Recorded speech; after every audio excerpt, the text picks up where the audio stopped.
Well, hello, good evening and welcome. Welcome to Rangers Radio. Got myself Foxter on the show is the one and only Bridgeman, the one and only Old Bear, and the legend. That's Southside. Evening, gentlemen. Evening, guys. How's all doing? Good evening, Ox, Bridgeman and Old Bear, and good evening to everyone listening in this evening. Can I say a huge good evening to yourself, Oxter, and the techie boys in the background, and to my two good buddies there, Old Bear and Southside. They're going to look after me tonight for sure. Can I just say to all the Rangers fans all over the world that are listening in, good evening. Welcome to Rangers Radio. How are you, Old Bear? How's the DIY going, mate? Oh, it's smashing, mate. I've managed to hide everything, so I'm getting on brilliant, mate. She's still hunting for it, but she'll not find it.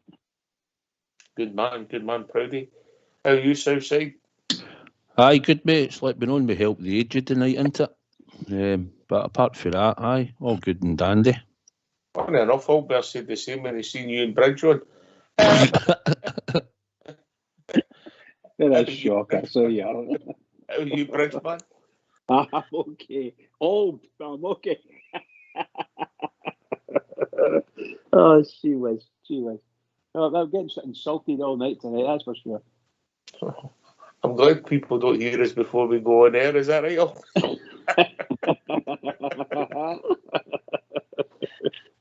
Marvellous. All right, we'll go with Southside, Ben Old Bear, and you can come in at the death, Bridgeman, get your thoughts on Saturday. We'll dissect it into two halves, yeah, and we'll look at it and see where it goes, and then we'll get the phone lines on. We'll see where the show takes us tonight. Southside, we started well, mate. Aye. Oh, by the way, just before, can I just say it was good to hear Bob Jared back phoning the show. Oh, brilliant. By the way, that was good to hear him. That really cheered me up, mate. It's good to hear him. I know he's had these troubles, but it's good to hear he's on the mend. Yeah. Aye, Saturday. Quick start, Oxy. As a team, we got on it straight away, I thought, for the off. And I thought we started really well and obviously got rewarded in the 6 minutes it took to score the goal. Thought it was a really good reset piece we done for a corner. It was good to see. You know, obviously we've seen it, and you've seen a couple of Campbell shots and then Cholak's involved. I never noticed him at first one. I've seen it back after the show on Saturday night. But good start, good finish. Everything was all right about it. It's something a wee bit different. We've started all right. We're playing some decent stuff. Campbell showing up well, Southside. I thought he looked busy. He was in all different areas of the park. I know he started on the right-hand side, but he just seems to drift into spaces and look to get on the ball. And when we weren't there on the ball, he was chasing back. So I thought he'd done a power of work, but I thought in the first half he was always looking to get on the ball and move it. And like you say, he was involved in the first goal from the set-piece corner. And it was good to see Kolak as well at the time spin round and get a shot in. But I thought Cantwell was busy in the first half and obviously contributed in a number of the goals that we got. And then we kept playing okay. Alberby gets the second goal, a bit of chaos. Again, Cantwell puts a sort of a speculative cross in. Sakala jumps, but only Sakala can jump, puts the defence off. Foster goes to Colak, and Sakala puts arguably his hardest chance at the three in the net, if I'm honest, Albert. It was a good finish then. Nice bit of play with Cantwell, nice touch with Cholak. I mean, that was a lovely wee touch with Cholak for the set-up. And the wee man took it well. But as you say, there's other chances there he should be putting away, but he didn't put away. He's some man. Wrong decisions, certain things. But all in all, I mean, good play. I mean, zipping the ball about really well. I was quite impressed myself. I know it's would have rather had it a week before, but anyway, he still played well. I like the look of Cantwell. He seems to be getting his legs now. Aye, fair comment. Just a yes or a no for the three. When Sakala had the shot, should they have squared it to Cholak? Bridgeman, yes or no? Southside? No, he's a striker. So yes from me. Yes from you. Defender. Albert. Aye. Should have scored it. Aye.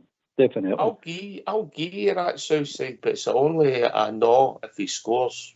If it doesn't go in the net, he's made the wrong decision. I know. See, I had a great view of it, right? When he takes the ball down and he's in the box, and I could see Kolak at the back and that, and I thought, he's going to shoot. He's going to go across the goalkeeper. And he's a striker, let's not forget. I know he's playing in a wide position, but he's predominantly a striker. That's what he played for his country. Him and Daka play up front as a front two. So I just thought he was always going to shoot. Biggen wasn't happy, by the way, I'll tell you. He was telling them, you know. He was like, you could have squared that across. But I know, I get what you're saying, Ox. If he scores, it doesn't matter. And the fact he didn't, he should have squared it. That's what you're going to say, isn't it, in hindsight? Well, in hindsight, aye, it's just one of the decisions in a football game, and it's easy in hindsight, and it's easy when you're watching. But albeit it's, you know, maybe if he goes the other way and the goalie saves it, he's still got the tap in Cholak.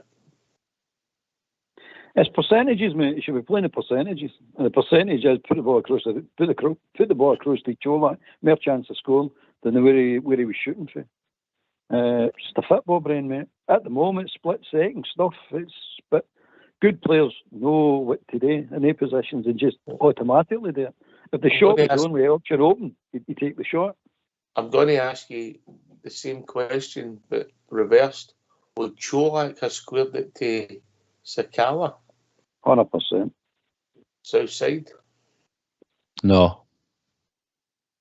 Bridgeman? Yes. Right, okay. What's your rationale? You still going with the same argument, Biggin? Goal scorer, striker in the box, chances there. And I think Kolak probably scores by you, but you never know. But on the forum previous to before his injury, when he was in the box and getting chances, he was dispatching them. But I didn't blame Sakala. See, when you actually seen it, there was a defender round about the 6-yard box as well. And he might have thought, I just think when he got the chance and the ball broke in front of him, he had his head down, he had a look, and I think he just thought, I'm hitting this. When that's what all strikers normally do. But there was a Kilmarnock player around about the 6-yard box. I'm not saying he couldn't have squared that across to him and got it there. But you know what his passing's like, sometimes he can be a bit erratic, and I thought he'd done the right thing with having a shot, to be honest. Okay. Right. All right. I don't think there's a right or wrong answer out there, is it? No, he done what he done. You know what I mean? He sees it his way. But from my point, he sees the defender. He sees Cholak if he's looking right. So the percentages are on his side to square it, because the defender's running towards his own goal. Might hit half him again, but misses the defender. Cholak's tapping it in. It makes no difference, mate. But you've got to play the percentages. You've got to play the team game. To take a strike to that position, as Southside said, he's a striker. Of course he's going to strike it, but it's the wrong decision. In my opinion, mate. What was your initial thoughts at the time, Bridgeman? Instinct. The Sakala was playing but on instinct, pure instinct, and he had to go. Nobody's going to say 100% wrong. They're going to say what I thought he could have done and probably should have done. Was the angle for the shot was really narrow, and so for me, he made a slight mistake. It got easier for him to cross the wall, and that's everybody can put their good football head on when they think these things. But to me, instinct, and the same way, to be perfectly honest with you, Cholak probably would have done the same thing instinct wise. I'm going to have a shot at goal, but the wise thing, in my opinion, the wise thing to do is square the ball. Right, just a wee bit of debate. Everybody sees it slightly different. All right, so he gets the second goal, as I said. Cholak doesn't spin and have a shot. He unselfishly Southside lays it off for Sakala, who puts it in. Yeah, good finish. It was a good finish. When the ball came out, Tav was in the box as well beside Sakala. Right next to him. He was right next to Sakala. He'd stayed up there. I think we'd had a corner or something earlier or something. I don't know how he still stayed up there, but for some reason he was up there. And the boy was sort of running away from it, wasn't he, when it hit the side of his leg and rolled to Kolak. Obviously, Sakala looks in a better position and he does the right thing. He laid it to him just there and the wee man finished it. which was good to see, that he'd put it right in the back of the net. And it was at that point I was thinking, right, this is going to, we'll score quite a few today, you know. That's what it felt like at the game. It did, mate. It did. I must confess, anybody thought that that would Peter all the way he did, but at that time would have been wrong, I think, you know. But so we get to the third, Albert, and apparently Gary is by VAR. I've got to say, I've said it a few times. I'm not overly convinced, but I'll take it all day long, mate. Yeah. Aye, Stonewaller. Aye, the referee gave it. You take the penalty. Yeah, you know, but he did hit his horn. I've no doubt he hit his horn, and so did the one when Ash Taylor was lying in the ground. I don't know if you'd have seen that, Bridge, for where you were, but I know that you would have been right in line with Southside, so that definitely hit his horn, which is as much as a penalty as the one against Cholak against Partick Thistle. So this is where it's gone mental. No, just because it hits your horn, I don't see it as a penalty. But everybody sees it different. So we get to the third before half time. What did you think the score was going to be, honestly, at that point, Bridge? Oh, you're talking probably 5 or 6 or upwards. I thought it was going to be. We were running them up. The players were really beautiful, fast-flowing game. Great possession, great runs. You're talking 5, 6, 7, 10 passes between us. Really quick stuff. And you know, you're just that great goalkeeper made a couple of nice saves. And anything could have happened. But my goodness gracious, somebody turned the tap off, that's for sure. Yep, and then Southside, we came out in the second half and we never started at all, did we? No, I was trying to think back there when you were talking. We were saying at half time, I thought we'll maybe get a couple of substitutions, get some more energy into the team at some point, and maybe they'll still look a bit hungry for goals. But it just seemed to drop off. We had a couple of wee chances in the second half, but nothing I know. I think if you remember, Cholak had a header and the keeper saved it. I'm struggling for anything else, so probably something else if you're talking about it will come to mind. But in the second half, there wasn't a lot of chances that the goal was making a lot of saves for, apart from the disallowed goal at the end there. But no, it wasn't much. It was a disappointment, to be honest, Ox. The first half for the second half was poor, Albert, and you've got a theory on it, haven't you? I've got a theory on it because I made a particular point. I watched the second half again to see what happened, why. I heard somebody else in one of the other podcasts saying it's complacency, and that basically sums it up. But why is it complacent? Why are we being so complacent? You've got Connor Goldson touching the ball too many times, mate. And I mean before he releases. I don't mean he's touching the ball. He shouldn't be passing to him. The ball should go to him at times, but he's holding on to it too long. And then Jack's holding on to it too long. Then Kent's holding on to it too long. You're saying, first off, you're zipping this ball a bit all over the place. You can see Cantwell looking at them if they say, well, why are they holding the ball? Hit 2, 3, 4, 5 touches before releasing it. In the first half, it was 1, 2 away, sometimes first time passing. That's why we look so good. We're zipping the ball about, the pace is up, the speed's up, everybody looks like they're enjoying it. Second half, all of a sudden, Connor Goldson wants to turn into Beckenbauer again and hold on to the ball. I don't know, I understand why this is happening with him. What's he thinking? And then sloppy passing. I don't think it was just him. I think Tab was involved in it, if I'm being honest, the young boy Ruskin as well. You know? They were all at it, mate. All of a sudden, the reason we're going after the boil and lose control of games and getting sloppy, the passing starts getting sloppy as well. But it's definitely complacency, mate. They're thinking too easy.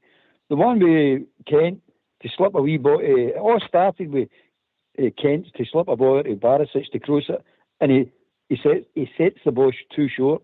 And I'm saying, that's a simple pass. How can you make that pass? There's nothing to it. It's just a wee dink to him. And for that, it just gets sloppier and sloppier and sloppier. And you're saying, I don't understand. What's going through their heads? I don't understand what's going through their heads.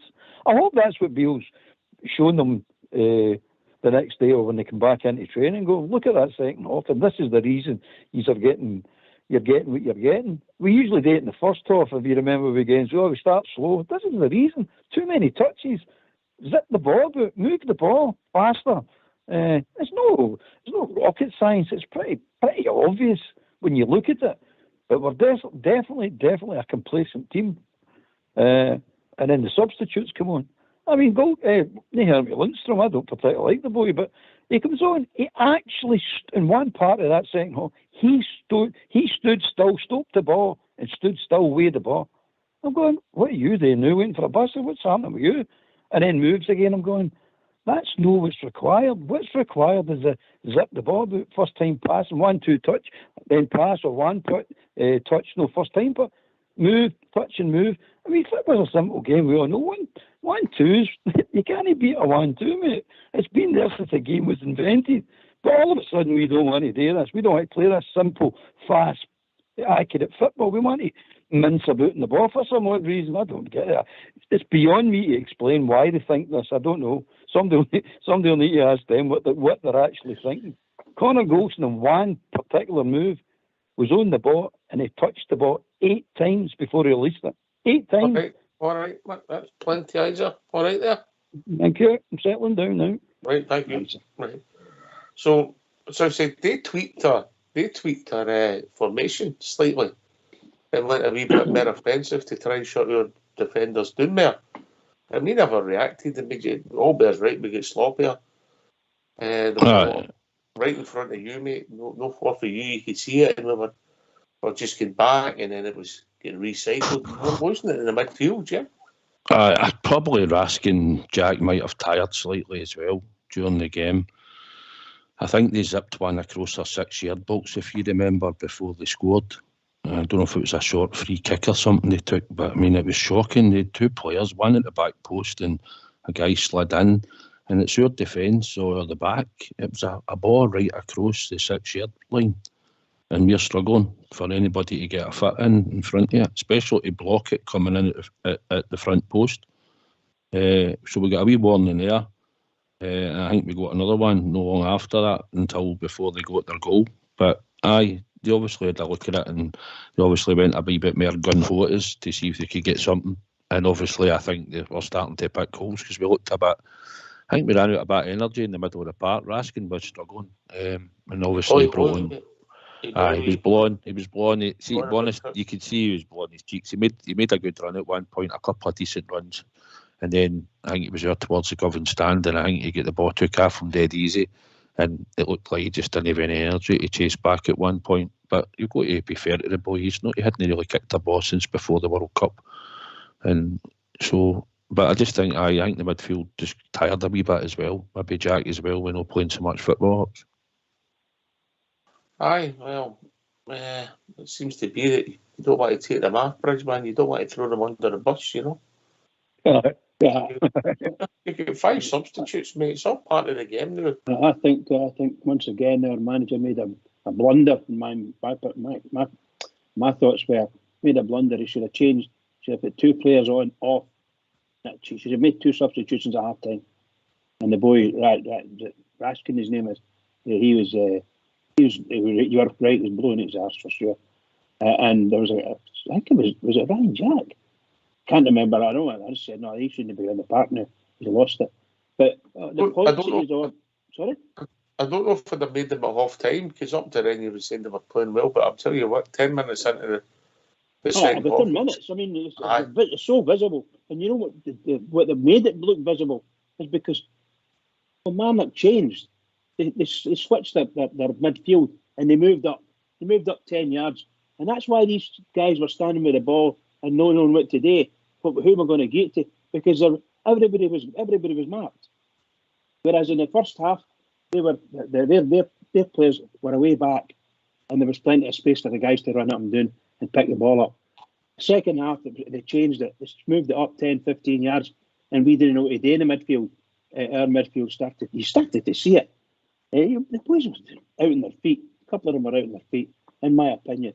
So it was a wonderful opportunity. The manager should have seen that. And I think he should have changed at half time once again.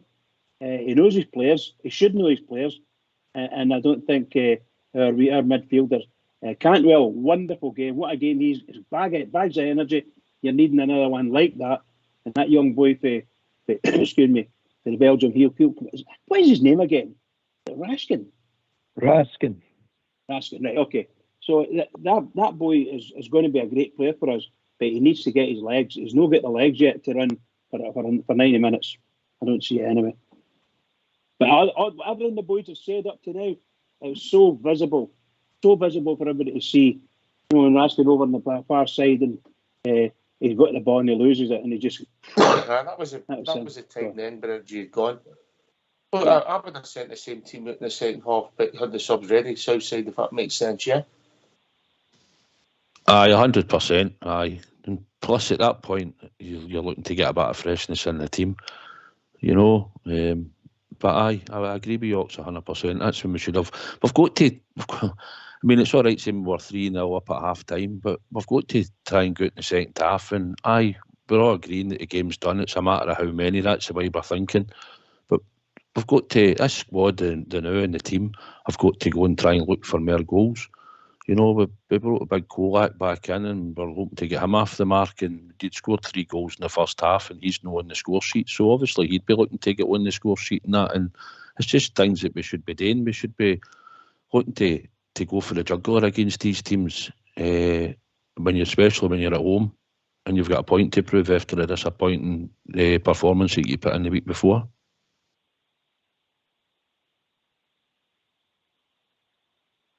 Aye, it was just that 20-minute spell after half time and up to their goal. We reacted all right. The goal, I actually thought it was a foul, if I'm being honest, but you know, at the back post, I don't know if you picked up that all bit, but that didn't matter. That doesn't take away a bit of rustiness in that 20-minute spell. The question I've got about the goal, just to touch on the goal, VAR checks every goal. Why did they not check that? If VAR checks that, it's a foul on Conor Goldson. It's an absolute, it's a set.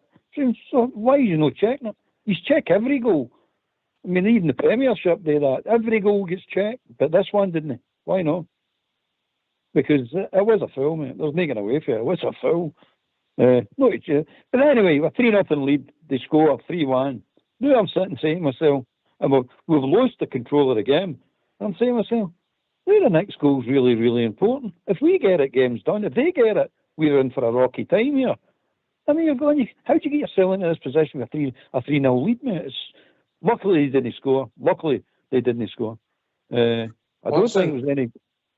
Here's a stat. You know I like stats all there. Here's a stat for you. You like a stat? Right, you're listening, right. You're listening, Southside? Yep. Right. We lost the second half 1-0. There's a stat for you. Aye, because our centre back, although Albert's saying he was slightly fouled, he was standing like a statue. He didn't even jump. I mean, look at the stadium. That's our centre back. And you can say the guy was leaning on him, Albert, right? We've seen it, but at least jump up and try and header the ball. He didn't even jump off the ground. Southside, to be fair, he can't get after. The guy's got two hands in his shoulders. I mean, the guy's pressing him, then there's no way you can get off the ground. It's a foul, it's a clear foul, mate. But anyway, Still think you should have made the effort. I know what you're saying, mate.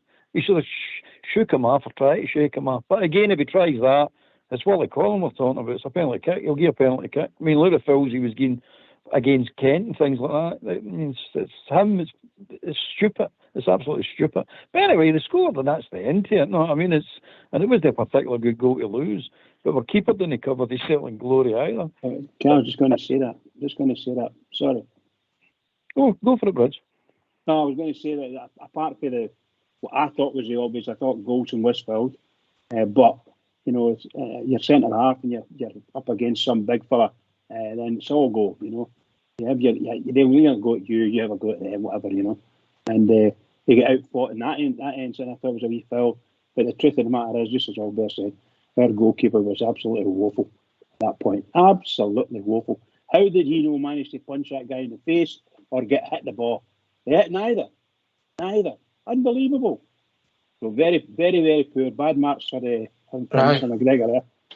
So to be fair, they had in moments before that and should have had a wake-up call. They scored the goal, and then after that, we started to control the game again, and we ran out. We should have maybe scored a couple more goals. We never.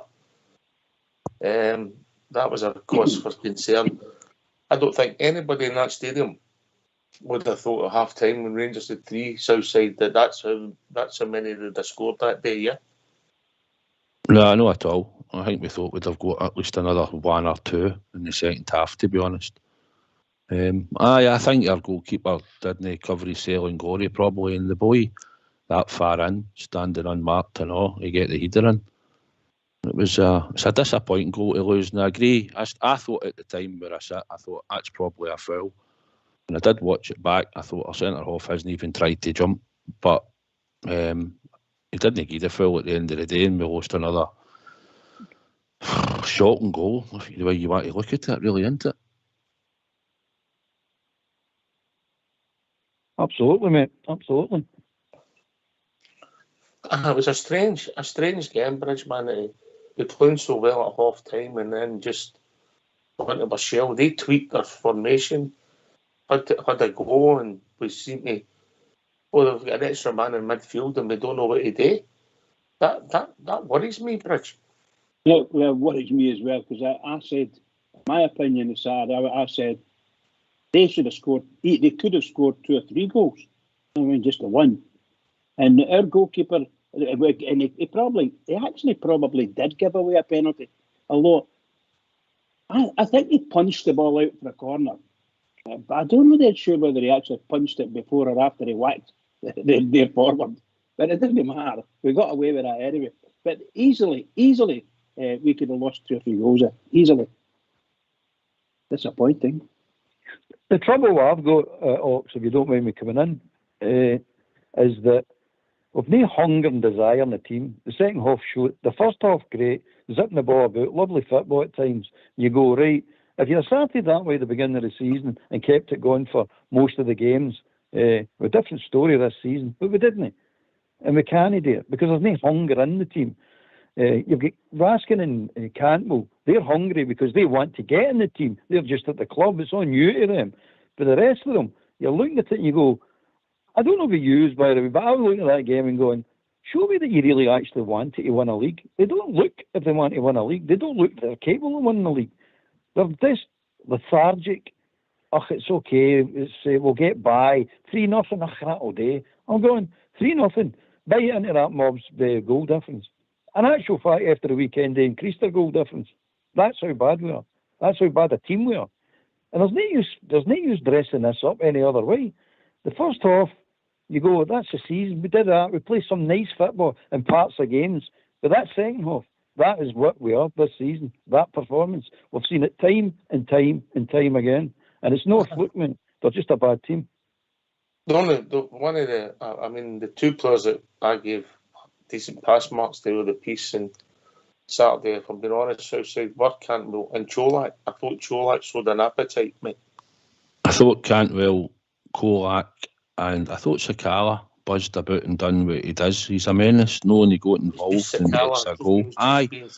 He's just been Sakala. He's either going to be good or he's going to be no too good, or else just bad. You know, that's the truth of it. And I thought the A3, and I thought probably at times Ben Davis spraying his passes across the park, left peg onto the wing, and I thought Connor Golson had a couple of good ones. But apart from that, it was hard to pick out anybody else, really. Funny enough, I thought Ben Davis done okay without being outstanding, if that makes sense, yeah? You know, I'm just saying, he's just the range of passing at times when he got on the ball and he dinked it diagonal. No, at his man. You know, so when you're looking for that coming for your centre back, obviously you're looking for the two of them to keep a clean sheet. But apart from that, I thought he was all right. You know, at times I thought his passing was good. And if you'd have stopped the game at half time, I'll beg you, saying, everybody played well today. You'd have said a marked improvement for last week anyway. Definitely a marked improvement. And it sort of gave you a guidance what we should have been doing for the start of the season, let alone the new. But then again, they fall into tight, didn't in the second half.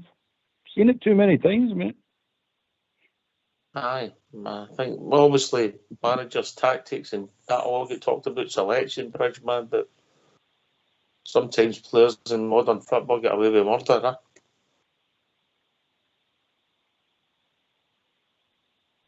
Southside. Aye, look, the players back in the day, players like, we know the ones that have grew up supporting the club and all that. It's changed days now. They get a lot of money too early when they're too young, and money goes to their head. Some of these players, and then it's just they've got a contract and they go out and play. And if they play good or bad, it doesn't really matter to some of them. And when I look about our squad that we've got, I think we had a group of players for that length of time that now they've just went stale. That's just the fact here. They went stale. Their legs aren't going as good as they used to. And Michael Beale wouldn't be here if the team was doing well before it in the squad. He wouldn't be in a job. So he's having to work with this squad now. And unfortunately for us, all bear now and again, the motor's going to break down slightly when it's running good in the first half. You know, and that's what it's like. It's what it's like with this team. So he's there to fix it. And hopefully he'll fix it in a period of time. We just want it fixed instantly because we all just want the best. We want to see the best, and we go to Ibrox expecting to be entertained. And for the first half, we were entertained. It's just the second half just fell away, obviously, and that's what we'll sometimes critique and criticise. Aye, fair shout. I don't know about you, but over the years I've been watching Rangers, I know when the team's up to win a league, has a desire and fight. I've not seen it this season. I've seen it in the 55 season. You see the desire to go and run that extra yards, try that harder, make sure you're not going to get beat, dig right in. I don't see that with this team now. As Southside said, they've run the race, mate. They're there too long. Complacency set in. And once it's in, you can't get it out. These players are kidding themselves on. That and Saturday should have showed when we went 3-0 up, they showed that after Kilmarnock. That's a poor Kilmarnock team. And you had them at your mercy and you let them off. Aye, as I said, the interesting stat was they won the second half. Whether we like it or not, Bridge. But I think, they probably Kilmarnock were the better team in the second half. Never said that, Bridge. Yeah? They won the second half, 1-0. Yeah, but overall on the pitch, they looked a better team than us. We looked a shadow of ourselves. It was like toss a coin on the heads and tails that second half of it versus the first. We were just dreadful. But a good 20 minutes, 25 minutes, I thought Kilmarnock were going to beat us. That's what I thought. Kilmarnock were going to beat us here because we didn't know what to do. Even when we got up to their area, we didn't know what to do. But crosses were poor. Shocking crosses from our left back, who's normally very good. Some shocking crosses. Passes, a yard short, 2 yards long. All that nonsense. Just for some reason or other, somebody clicked the switch and it went away. And I think it was about 10 minutes to go that we started picking it up again, to be honest. Yeah, but halfway through the first half, we started coming into the game, We made the substitutions. And then here's another thing. I didn't get the substitutions in the last minute. Bringing Suter and Hadji on, yeah? That appearance money, maybe. I don't get it, mate. I really don't. I looked at it in astonishment myself, to be honest. It was I think it was the board went up for 4 minutes and then they three appeared on the touchline. And then I think it took about another minute and a half maybe for the ball to go to the park before we could get them on. You're not getting any fitness into them. Come on, let's be honest here. If that was a young 17-year-old boy get put on the bench and they might never get another chance, I get that Southside, yeah. Mm-hmm. Yeah, I do, I get it, aye. Aye, man. Right, okay. Right, if it's all right for you, chaps, are you all right there, Albert? I'm smashing me, aye. All right, how's the medication, all right? It's kicking in now, mate, aye. I'm on my swing now, chilling out with margarita. Oh, you like the margaritas, didn't you? Oh boy, like a wee margarita. I thought you was talking about a pizza there.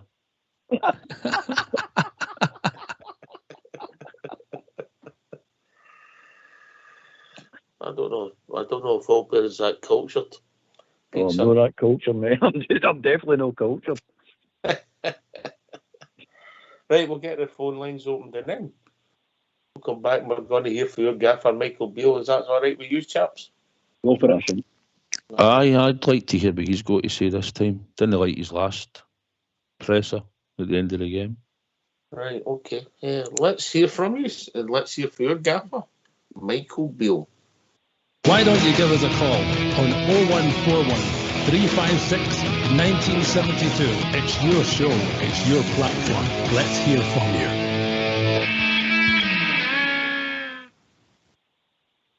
Michael, do you have a clean bill of health after the weekend? Did everyone make it through okay? Yeah, everyone's fine, so that was pleasing along with the result. Yeah. I mean, this time last Monday would have been so much negativity on a Monday morning. How much better do you feel coming into a week off the back of a victory in a better place? Yeah, just got to keep moving forward, haven't we, and play the game that's in front of us. It's a big week. Obviously, the first part we've navigated through. Another win, and we're doing well in that sense in terms of in the league. This will be a tough test on Wednesday, and then obviously we have the quarter-final to look forward to at the weekend. I know you've spoken before about the benefit of free midweeks and maximum time on the training ground. Can there be a case where though you can look at it the other way and look at games coming thick and fast as a chance to go and just keep getting more wins and keep that feel-good factor going? I think the players would prefer that. I think if you ask them, they just want to play the games, and certainly, you know, you just spoke to Antonio Cholak there. I'm sure that he's he cannot wait for the next two games because he's in a good place physically and obviously mentally after a good performance at the weekend. I know you spoke after the game at the weekend referring to whether it's either a bit of grumbles when the performance level dips or banners being unveiled or whatever. You spoke about being in a stronger place when everyone's sort of pulling in the right direction. What has to happen? What has to take place for that to happen? I think that comment is the same for every single club. You know, I watched a fantastic game on TV yesterday, and Anfield was everything that Liverpool would want it to be, and everyone was aligned, and it makes a strong club. Our club's certainly like that as well.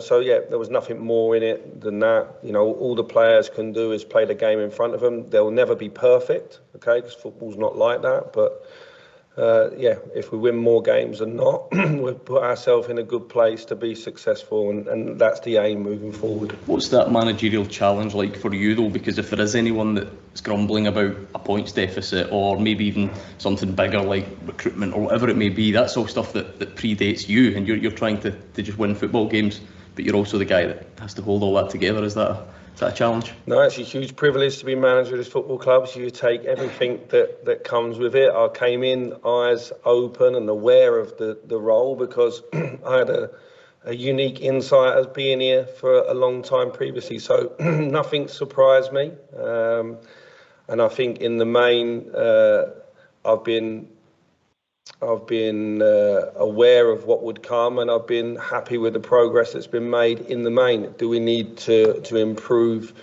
a lot more? Yeah, I think we do, and I've been honest in that as well. Even when we've been winning games, I've said what I've been happy with, what I haven't been happy with, and yeah, it's been everything I expected it to be. You know, you have to remind yourself we're a really big football club, so with that comes a lot of expectation, but that's a good thing. If you said there you want everyone to be going in the same direction, is there a concern about the supporter unrest?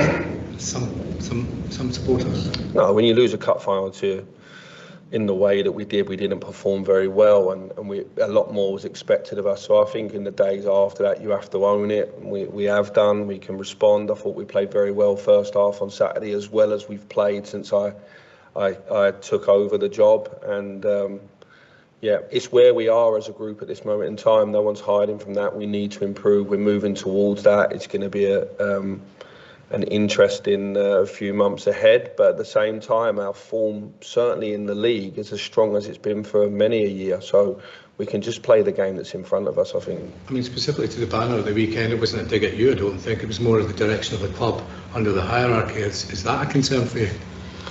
No, it's not, because obviously I'm in here working every day, and listen, the fans are entitled to make their feelings known when they do. They support the team at other times fantastically, and listen, they pay their money and they come. We'd be a lot worse off without our fans. I think that's fair to say, but I would like it that we was all together, but I understand at times there's going to be discontent. When we lose a cup final in the way that we played, I think in the days after, you are going to see a reaction from the fans. It's important you see a reaction from the players on the pitch, and I thought certainly first half, but for majority of the game at the weekend, we got that, and that's all that the players can do, and I've got to try and keep all that away from them. That's my job, and the other things I can't really control.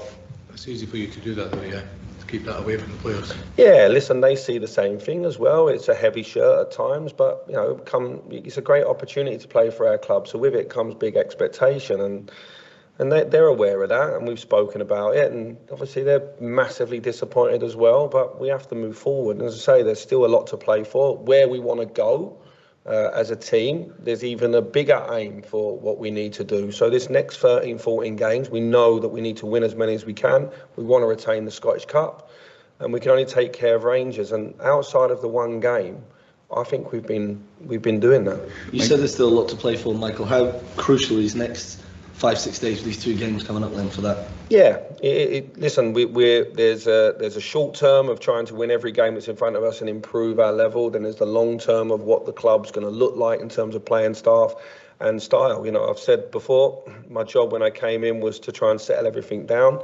We did that for a number of weeks, and then we played poorly in one game and everything exploded, but that's fine. I'm aware there was going to be some tough days. And yeah, this week's a pivotal week, but it hasn't. I don't remember a time in my 2 spells at Rangers where it didn't ever feel like it was an important week. Michael, when you look at that first half of the weekend, the 2 goal scorers on the pitch, the fluidity of that midfield, that's really how you want it to look, especially in these home games where you can establish a lead by half-time, presumably. Yeah, and then obviously humans are humans, and 1 or 2 come off a bit. We don't start the second half so well. Derek gets into his team, they respond, and I thought after that, we certainly with the substitution of John Lundstrom coming on and changing 1 or 2 things, and John came on and we got control of the game again, and then it's just a matter of can we be better in 1 or 2 moments to take our chances. That's been evident in all the games since I've come back, that if we were more ruthless in the final third, then even when we haven't played well, we could have won games or won games more comfortably. So that's it. There's some of the things we're working on.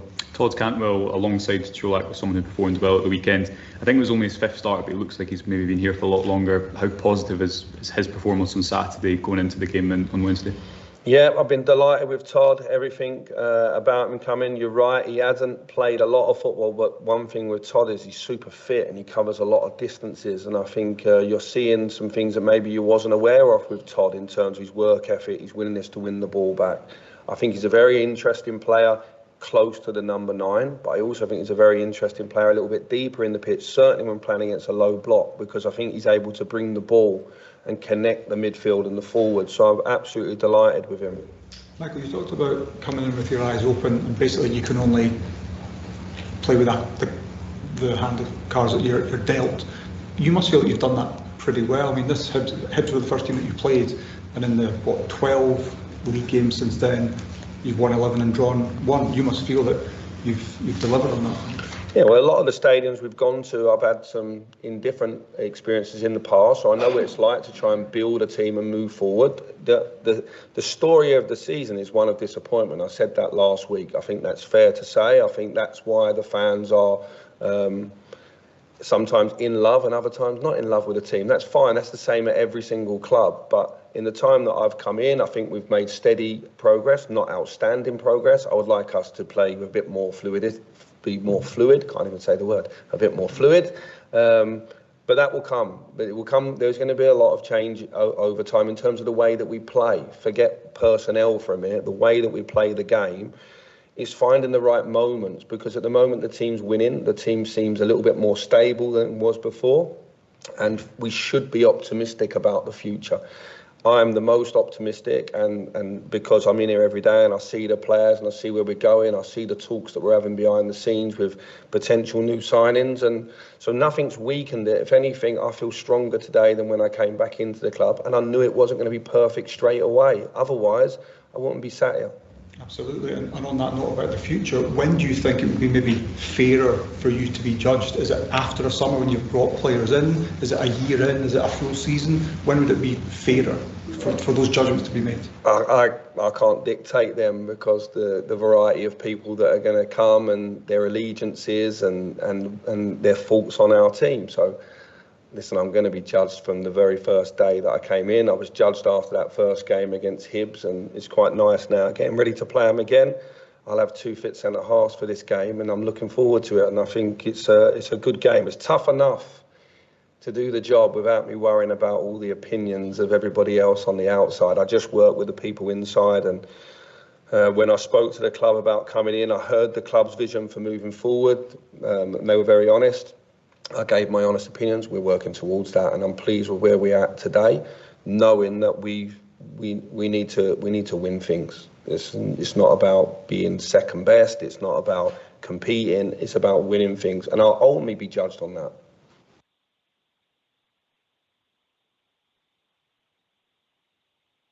Right, thanks for that, Fox. Some interesting stuff there, Southside. Aye, certainly was. Into quite a bit about the reaction and how the team will maybe move forward and different style of play, change over a squad. And I think we all know that. But I think emotions ran high at the start because we went in with expectation in a one-half game, and I think some of it slightly overhyped. It took me a few days to calm down. We spoke privately, as you know. But I think the big picture is, as we all know, is he's been brought in to assess the squad, inject new faces into it, and then get us back to winning ways, and that means winning the league championship at the start of next season.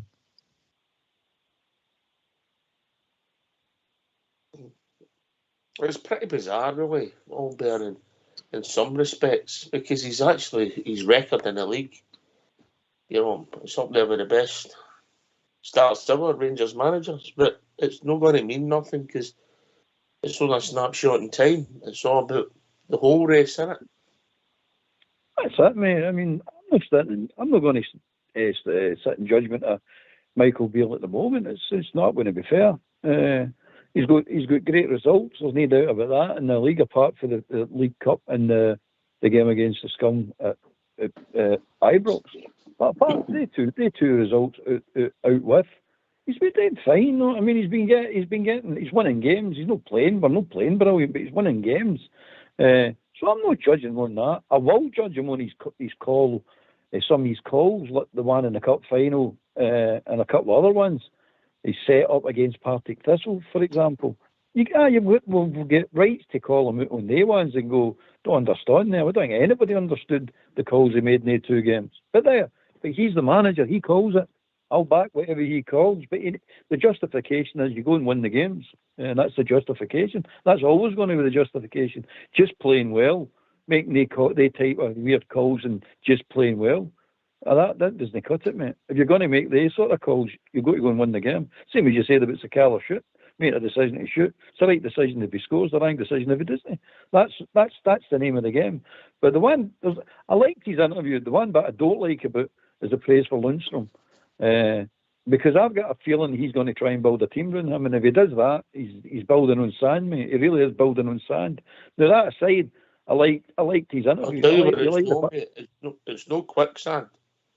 I like the fact that he truly understands it. It's not about how we play and what we're doing. It's winning things. He truly understands it. He's not a fool, by the way. He knows that the guy's trying to say, when will I judge you? When will we judge you? The question's stupid to start with, you know what I mean? Results and winning things at Rangers is when you get judged, mate. No before. And if you don't win anything or you struggle to win anything, you're going to get judged harshly. You start winning things, well, you'll be looked on favourably. It's nothing's changed in the club's history. That's the way it is, mate. So, he's done all right. But don't build a team on Lundstrom. Please don't.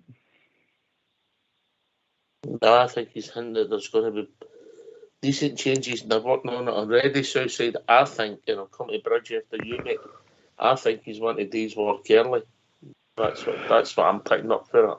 I think 100% that's what we need to do. We can't be getting into August and saying, we'll maybe get this player or that player and we've no got stuff. We need to get a squad of players in there at the start of the season that's going to be doing pre-season, so he works with every single one of them. and they get a base level of fitness. They get an understanding of the new style probably. Because let's not kid ourselves. There probably will be a new style when he's got the right type of players that he's got in his head and a vision that he wants to bring to the club. Probably no date in the one transfer window, but I would like to think we'll have a good go at getting at least 6 or 7. We probably need more than that. We do need more than that in the long run. But if we could get 6 or 7 new additions into that squad, starters, players that are going to make an immediate impact, then with the ones that we've already signed and he's going to keep some of them, then that'll be a good base. But we need to get off and start early next year. But he's got to work with what he's got, Ox, and we know they're limited in what they do. We know some are out there and they're not the most athletic, and it's down to him to get the next 14 games, as he talked about, get a team on the park that looks athletic, looks like they're hungry, and looks like they want to go out there and play for the jersey. Bridgeman, squads evolve all the time. It's all part of football, isn't it? At all levels, people come and go. Oh, absolutely.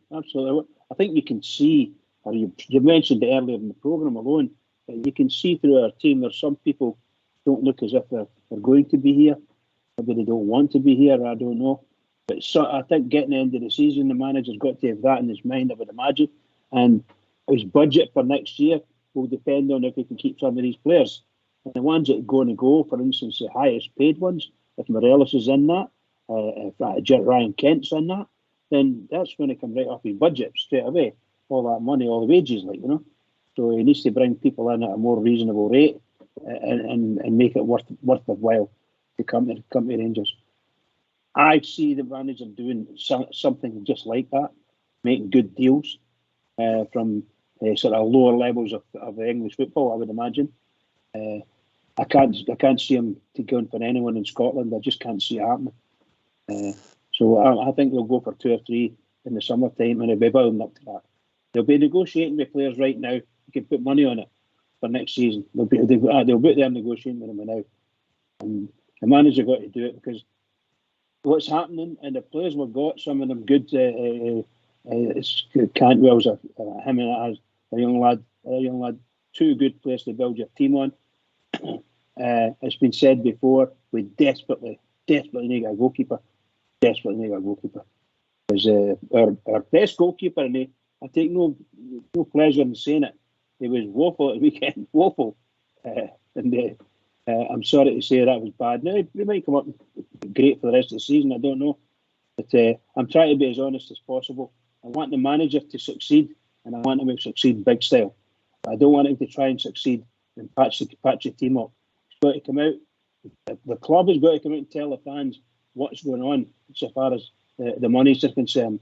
If they don't have the money, come out and say it. Don't kid us on. I don't think they will, Bridge. I don't think the club will. They'll not come in and say, but they're not going to come out and say what their budget's going to be all better than everybody knows when they're in negotiation with players, Aye, that's right, mate. Whatever your budget is, keep it close to your chest. You can say it later on once the business is all done and dusted, but no before. Because the nothings start getting onto these figures, then all of a sudden they know you've got a half decent budget. So keep it. But anyway, to my mind, it's quite simple, mate. There's 14 players. You need 6 of the 14 need to go. Whatever 6 you want, I don't really care. But 6 of the 14 players need to go. And once you get rid of them, that'll free up the squad positions to bring other players in. It'll determine what positions you need to fulfill. It'll also give him a chance to design his own style of play, because you can get the players in that he needs to play that style of play, whatever it is. But it's pretty easy, mate. I don't see a problem. I've got the team down to 9 with 14 on the transfer list. 6 of them need to go and 6 need to come in. Brings up your squad to 23, and that's it. You've reduced your squad, reduced your wages, got the players you want. Let's move on. Let's go on, mate. I think the hardest bit is the one in the middle side. The ones you want to keep, the ones that their contracts are up, and the ones that who've got a couple of years plus to go, and you'd rather move them on. You can't hard ones.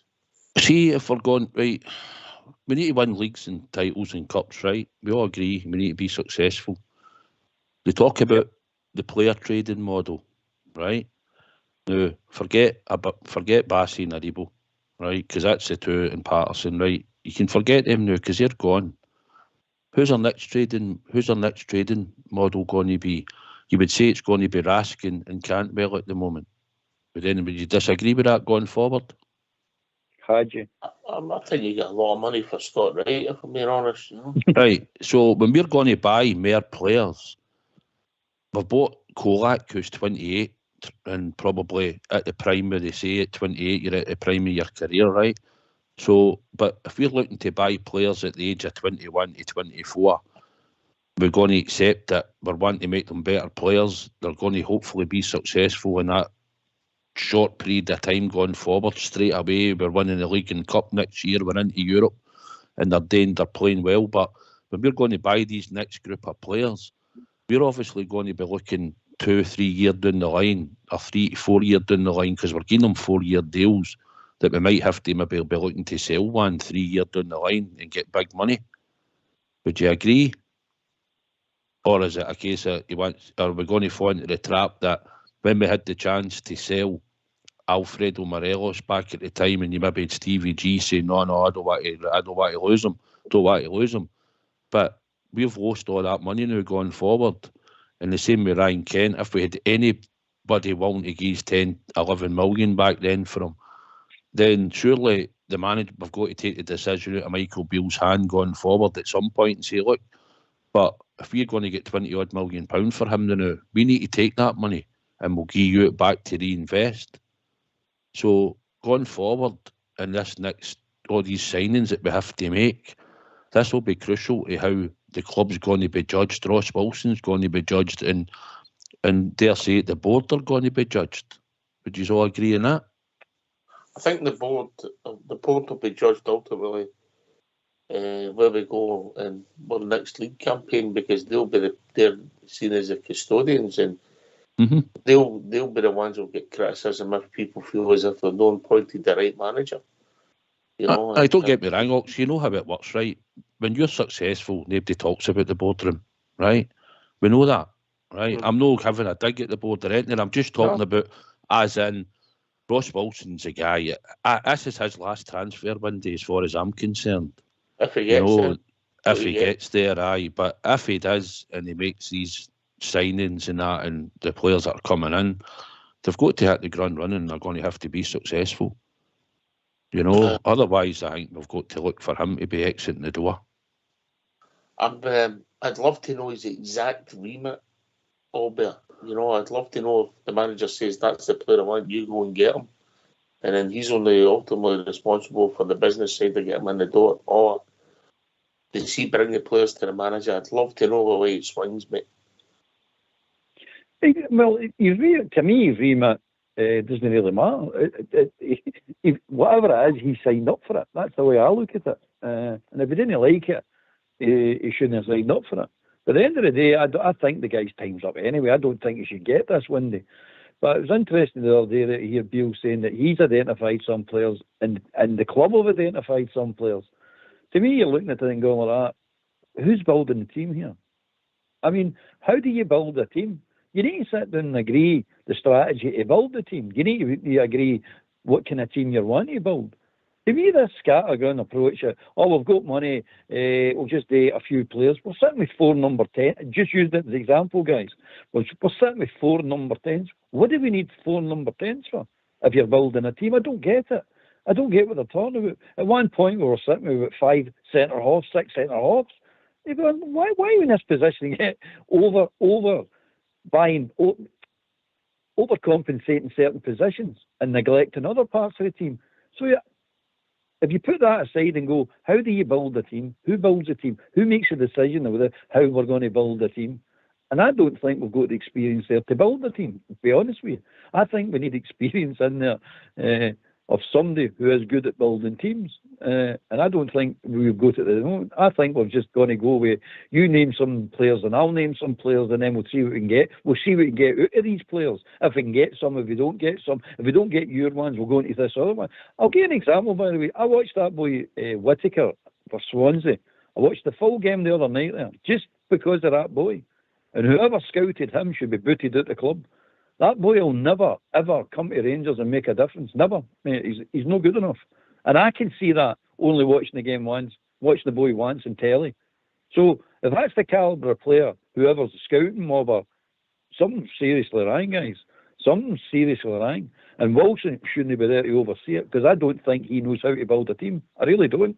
This is not just a refresh, or that's what they'll say, a revamp. This is not a revamp or a refresh. This is a rebuild. And you need to do it right. See, within the starters that's going to come in, Bridge, there is going to be a couple of, I'm not saying Morton Whittaker's the man out there, I'm not saying that, but there's going to be a couple in there. They're not going to be all season pros he brings in. Yeah, 100%.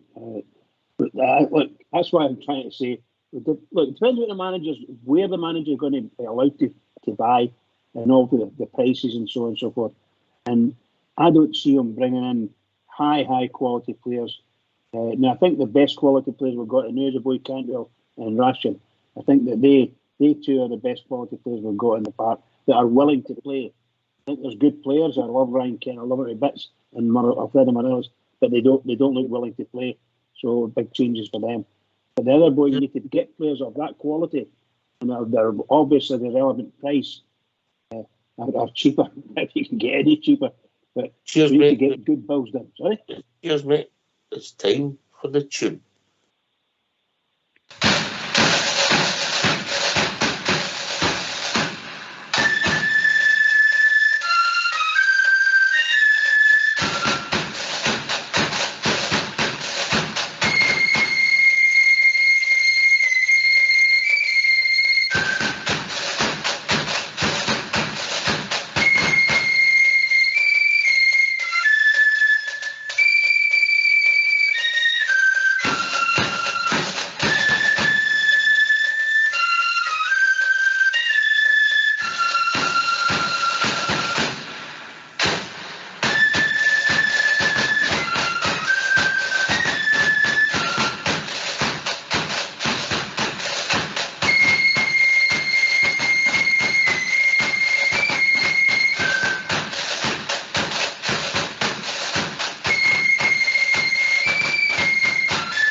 Why don't you give us a call on 0141 356 1972.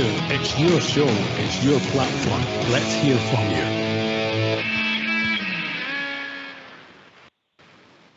Well, I missed the tune there, Albert. There's a lesson in there for you. Oh, aye, definitely. I hope everybody listening to it enjoyed it. I'm sure I went away when you were in Mitra.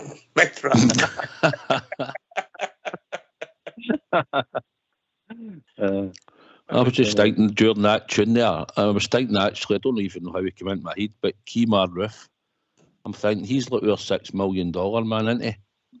We just don't have the technology to rebuild him, unfortunately, do we? No. Steve Austin. No. He's a 30 bob version. I mean, he's still got another 15 months to go Southside, no?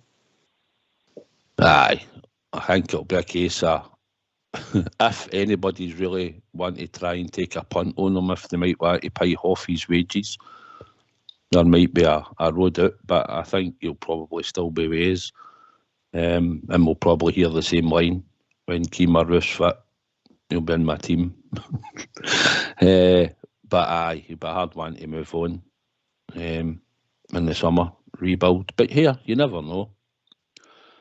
You never know what might happen. I think Kemar Roof signed his last professional contract for a professional team. I don't think anybody can hear him and touch him. I don't think we've realised that yet. He's mincing about in our medical room and sitting in the stand. I mean, he's on the stand. He's in the stands more times than me. So I don't think anybody's going to touch him. So I don't think he realises that this is it for him. This is his last contract. Nobody will touch him unless it's a pay as you play contract. He's not going to sign that, is he? Well, I don't think anybody's going to touch him unless he does sign it, mate. I mean, it's quite a sad tale, really, isn't it? You know, yeah. Well, such a good football player, that's a maddening thing about it. We're no questioning his ability. His ability is superb. He's a great player. Just the attitude and his so-called mystery injuries, a calf problem that won't go away. I think it's in his head. It's between his ears. Yeah, basically, when was the last game we started? It's nearly a year ago. The semi-final against them in the Scottish Cup was the last game we started, Southside. Aye, it tells a story, doesn't it? The thing is, somebody will take him at some point, at some level, somewhere, because as if people keep saying, if we can keep him fit and get him on the park, he scores goals, and he's proved that he scores goals. He's an intelligent player. He's a penalty box striker. I mean, you've seen it in the semi-final against Aberdeen when Scott Wright's, for the limited time we see him, the best turned out, getting down the line. And 36 goals in 42 starts, mate. Aye, I mean, when you look at his record like that, you'd go, aye, if we can get that guy fit, but you get him fit for a period of time. I mean, the 55 season, let's not kid ourselves, he contributed in that, and he contributed in some European games. 14 league goals, mate. He scored a total of 25 league goals and 27 starts with 21 substitute appearances. Mm-hmm. So when you look at his stats, it's a good record, but just unfortunately, like you say, Albert, when he goes to find another club, it'll be interesting to see what type of club it goes from, you know. I can't see him going from, to be honest with you. I really can't. I don't know what he's thinking himself, and he must be sitting in his stands thinking, I'll get my 2 year out of here, then I'll go to Leeds, back to Leeds or somebody else, then I'll sit my 3 year in their stand. No, nobody's going to touch him. If anybody, any brains will not touch him. As I say, it's no about his football ability. Don't think for a minute I'm saying it is. It's just this continually being unfit to play. And I don't truly, I'm going to be honest, I don't truly believe he's unfit all this time. I don't think he's got a genuine injury, like a Hadji or a Helander injury. I mean, you can see why they boys were out. Well, not so much Helander, I still don't know what's wrong with him. But Hadji, you knew why he was out. I mean, he's out for a year. But these players are out for the same length of time. Put it this way, the boy down at Manchester, he died on the park at the World Cup. He'd actually died on the park and he's back playing. What's happening here? You go, what are you going on here? I've got a calf injury. Christ's sake. So I said to you before, one of the boys in the the medical staff at Ibrox, what are they doing with the bandages? Are they putting them on with a nail gun? I mean, it's ridiculous what's happening with our players. 28 out of 31 players injured this season. That's not right, mate. There's something wrong there. It needs to be investigated from some angle. Something's definitely wrong there. There's something wrong with Ruth, and that's for sure. I don't mean he's injured. I mean, there's something wrong with him. Definitely. I mean, he got that shoulder injury in a mud bath, didn't he? It's just utter nonsense. I mean, it's just ridiculous what's happened with him. And then he got the calf injury scoring against Livingston. I think he was on the park 10 minutes, Southside. 15 tops.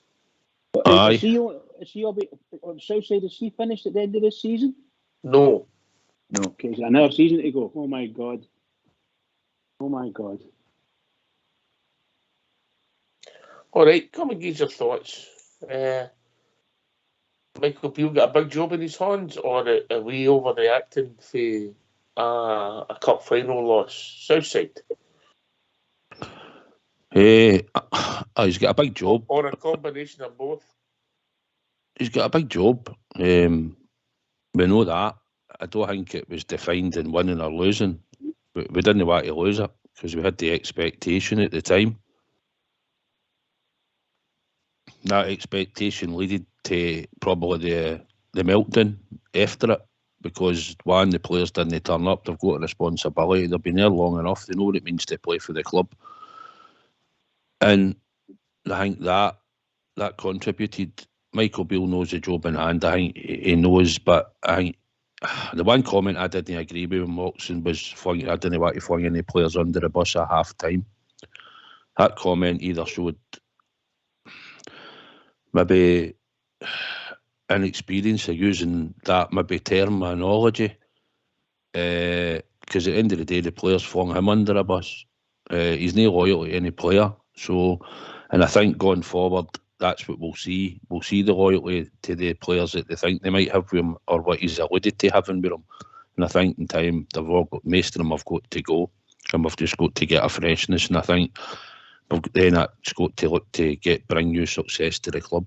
And so I think in the long run, in the big picture, it's a sore one to lose. But we've still got to make a dent in the league if we can, and we've still got a Scottish Cup to win. And I think that then heaps more pressure on him. And I think we do need to win this cup coming up. I think he can freshen the squad if we can get another one or two back for injury. And I think we could go into that game, whoever's in the final, with a wee bit more freshness in our team than it went into the last final. Aye, I get you, mate. Obviously, with Suter and Hadji getting a big bit of game time, but obviously Jack. Maybe even Ridvan, mate. Maybe we might see him by the weekend, mate. Maybe that was the longest hamstring I've known. Must have been some rip he gave it. You know, it's a painful injury, all there. You know.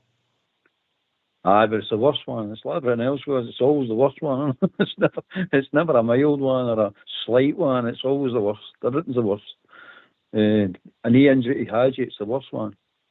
A calf injury or a leg injury to Helander, it's the worst one. Just get touching on the season, mate. The League Cup defeat. I mean, everybody's saying is overreaction. Me personally, I'm not overreacting to the League Cup per se. I'm overreacting because that was a line cross for that team. That was a line too far, mate. That was it. The whole season's been a disaster, complete. Apart from the qualification to the Champions League, apart that aside, the complete disaster. The whole league campaign so far, and the Champions League, and then you get to the League Cup final, and then you capitulate the way you capitulated. That's crossing the line, mate. That's what I'm reacting to. Not just the League Cup defeat. That's bad enough in the way we played, but it's a whole season, and you this group of players, and starting 11 especially, need to face up to it, mate. It's no good enough, and it's never going to be good enough, and they're not going to be good enough. Well, it's funny if you start to keep the form of got is.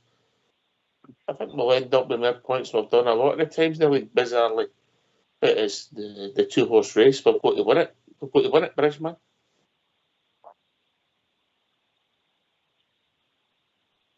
You're absolutely right. We've got to win. We've got to win continuous games as well, truth be told. Not necessarily the big games as a banner. We've got to show how we can play football and how we win. We've showed how we win, and we're winning fits and starts with people. I mean, score-wise, we're not scoring anywhere near the amount of goals we should be. We're a better team than our form suggests, but we need to score. We need to score goals, and the manager needs to get that out of the players. And I don't know how he's going to do it. I really don't. And you're watching there on Saturday, and you're wondering, who am I watching? You know, actually, who am I watching? You know, Jekyll and Hyde. All of a sudden, Kilmarnock are all over us, and we're shooting into the Copeland. Wait a minute, what are we doing? Yeah. Oh, yeah. Anyway, sorry, I didn't mean to digress. Apologies. This is the same, Bridge. This is the same group of players that's chucked it in games. They chucked it in the Liverpool game. They chucked it in the games at Parkhead when they were getting beat 3 and 4-0. They've chucked it a few times. They chucked it at St Johnstone game. I mean, these players have got a history of chucking it when they feel like chucking it. So you go and look at them and go, come on, your time's up for you. I'm sorry, but it's time's up. That League Cup was a line cross, mate. That was the final straw for me. That was it. There's no way back for that. I want the majority of these players out the club, and you can't do it in one go. I know you can't. But you need to start working. You need to start working now towards it. And the first step is the 8 players out of contract. None of these are getting renewed. None of these. Yous are all gone. Funny, I think there'll be one of the players got a contract. Maybe they will be, but they shouldn't be. They shouldn't be, mate. I think there'll be one. Southside, I think that vast majority of the 8 will go, and then there might be another couple, and all of a sudden there's maybe 10 players disappeared, then it's going to be revolution rather than evolution. And the mistake maybe been we should have been refreshing it more. Not so much last summer, the summer before. Mm-hmm. It's what good teams do when you're on top and you're winning. You always go out and look to refresh your squad. You've got to get extra players in, make them hungry, go with the group that's won success that season or the season before. Get them involved in it, and then they get a taste for it, and you keep trying to build and make it better. But because we've got a trading model, we need to get these players and get them winning, performing in the European stage, and then we can sell them on when the time comes. But we don't mind maybe selling them on, but we need to be winning. We need to have success. We need to get it back to winning. We can't keep turning up and being the bridesmaid. You know, we don't want our captain having to keep coming out and apologising for no turning up on the day. You know, it's no good enough. Well sailed. No, it's just not acceptable anymore for that. I get you might have to come up and front it up, but when you've said it too many times and it keeps happening, and like I said, Tav and Connor Golson will only see their 4-year deals. I'd be shocked if they two get to see the end of their 4-year contracts. They will have to go in time as well. They're in control of Southside. At the moment, unless he wants to be really ruthless, because see, at the end of the day, he'll end up getting the sack if he doesn't get this right, you know. And it's down to Michael Beale to get this right and get the players in that he knows can play a style of football in a system, and we need to get winning. And that's what we need. We need to have successful times back. We need to beat the Dross week in, week out in Scotland, and we need to beat them. And that's what we know what it takes to win this league now, because nobody else in Scotland apart from St Mirren in the league has beat them. So that's what it comes down to. We need to beat the Dross week in, week out, and then beat them when it matters, and we'll be champions. And that's what it's come down to, and that's what the job involves now. Has the job changed? Ever changed it? Really? No, it's not really changed, because you're meant to. That's what you're meant to do, right? I get that, but what I'm saying in the past, Doc, says we could drop points at Aberdeen like we did in the past. We maybe drop points at Hearts, and we could still win a league, because they would drop points and other teams going and many years back in the way you used to win leagues. By the main objective is you beat everybody and you win the league. I get that, but what I'm saying is I just think they'll probably win. I don't know how many games they've won, but it's quite a lot. But they've only lost 2 or 3 games in the space of whatever. We're not at that level yet. We're not at that level. So the challenge for us is to get a hungry squad, a good style of football, and we need to be beating teams every single week. Can't be going to Pittodrie and dropping a point, 2 points at Wednesday night just because it was windy and it was one of the games. We can't be going to Tynecastle dropping points. I don't think going forward. We need to be beating everybody continuously every week. I know they say it can't happen, but it needs to be close to perfect, mate. These group of players, mate, they've only lost 5 games in nearly 3 seasons. I know, but what's it one is in the 5 games that they've lost? There's been too many draws in there and all, probably, then, isn't there? Aye, exactly. The problem we've got, Ox, is we've got rivalries everywhere. Isa. Thank you. I've been joined by Andy for Leeds. Evening, Andy. Good evening, chaps. It's really sad that we have to keep talking like this, isn't it? Like your problem that Bale's got, whether you like him or you don't, or he's been getting a chance or no. he actually knows himself that their players are not good enough. He can't bang them out, and he knows that they can let him do it at any time. The problem we've got now is that we've got the remainder of these games to try and win them, hopefully win the cup. But you can't trust him. I asked on Saturday, go and try and win every game, and then it looks a bit better for a starting point. But these players, they're not good enough. It doesn't matter what we say, favourites or no. This area loses. They lose all the big games. You know, you've got to change that. It's not rocket science, whatever manages, but you've got to say, look, there's a cycle here and they have to go. And that's what we've got to do. It's sad, but he don't try. I thought he looked very flat today. You know, in the press conference there, you know. Let's be honest. I know he's dealing with some personal stuff as well, and I get that right enough, yeah. I mean, you don't wish that on anybody, right enough. I'm not saying that. I'm just talking on the football side, right, you know. Listen, Andy, I think you're right. There comes a time, you know, as much as defend certain individuals, everybody's got favourites and players they like, dislike, and we take the mick out of some players, and we want them all to do well. And we know that historically people don't, and only X amount do well. But we also want guys that we've liked to walk out the front door. Us wishing them all the best to go on with their life and their careers, or if they're retiring, come back maybe in the future in some role, whatever. We don't want them to destroy a legacy of doing good things for us. Yeah? Yeah, I totally agree with that. Some of them are doing that, yeah? Yeah, I totally agree. You want to see, like, for the remainder of my time, you know, these guys go, you want them to come back to the functions that we have with good crest, like we're all the players that come back and we're all still in order, and even at my age, you know, when I get to see my favourites in that. But there ain't many of these players, unfortunately, that you could say, well, all right, he's coming, all right, is it? Okay. That's a great shame. It hurts every one of us. Let's not kid ourselves here. Nobody wants to bang their team out. We want to be coming on these shows and talking about, I didn't hear a great game here, and, you know, what vision that young boy's got and all that. That's what you want to do. It's frustration. I'm highly frustrated with what's happening with us. You know what I mean? Will I desert them? Never. Will I back them? Always. You know, I keep trying to get up and get confident every time the next game comes along, and then they knock me bloody back down again. You know, you can't tell me that they're that bad that they can't string games together. That one there, I'm thinking that my bet's up. I think we're going to stop these on Saturday. That second half is absolutely frightening. We're too slow. We're going to get murdered when the big games come on. You can see that. And they're not up for it. That's Beale tells you. That's the reason he's there. Because they let the other manager down and the other one before it. I don't get the professionalism of these guys. You look yourself in the mirror sometimes and say, am I doing enough? Now, 99% of that team at times can say, no, they're not done enough. Now, that's embarrassing as well. But the shirt's too heavy. I've said it all along for a lot of these guys. You've got to have big cojones to want to play for Rangers, you know. It's unique, Andy. You won 3-1, most places you're all right. Doesn't matter how you perform in the second half. Mm-hmm. We've critiqued that game and we're saying we were rubbish the second half. Rubbish, whereas most people would be happy with it. Albert, and you come, mate. It's true, mate. But that's the mindset they've got, isn't it? Because we're focusing on the negative all the time. They did play well in the first half. That's the type of football and speed of football we want to see. We want to see Rangers playing that. That's exactly what we're looking for. But you need to do it over 90 minutes, mate. If we were winning the league and winning the League Cup there, they got away with that second half performance. We'd have went, well, they've done well, bit tired and new, you can see that.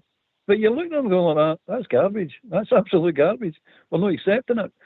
They've got to understand as well, they put themselves, we didn't put them in this position, they put themselves in. They're going to get we're going to get super critical for now at the end of the season.